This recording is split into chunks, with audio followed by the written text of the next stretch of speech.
Export tourism ready to rebuild alongside new minister. Australia's export tourism industry welcomes the new Minister for Tourism, Senator Hon Don Farrell, and looks forward to working alongside the Albanese Government in rebuilding our international visitor markets.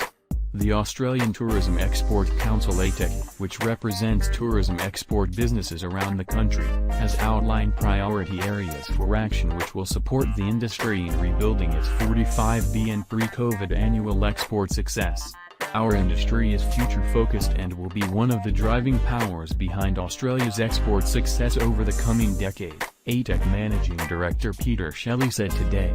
Prior to COVID, tourism was amongst the top 5 2022-06-01 December 4, 2007 C90. Travel payouts. Combi 38D5 off 48.95 exports, and our position as a leading export industry remains a significant opportunity for the national economy.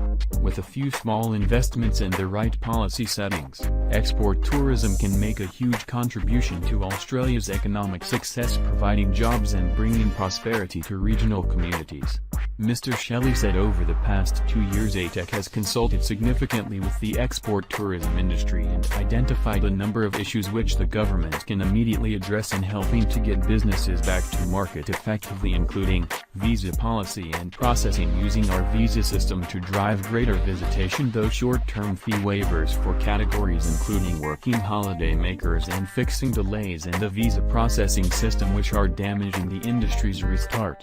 Funding to re-engage with international markets, supporting proven and experienced export business with marketing subsidies to promote their products in market. Aviation access, build partnerships with carriers to support the return of seat capacity for markets which are aligned with high-value international visitors.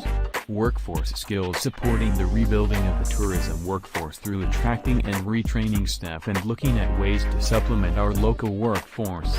Export tourism has a proven history of success, and the signs are that international travel will continue to rebound over the coming 12 months, but we must have our industry in top condition to meet the needs of a post-COVID traveler. The opportunities for our export tourism businesses to regrow are strong, and their success can be assured with a few simple but well-placed policy tweaks and investments. Minister Farrell has been a strong supporter of our industry over many years and has a grounded understanding of the fundamental opportunities and challenges facing the rebuild of our tourism export industry.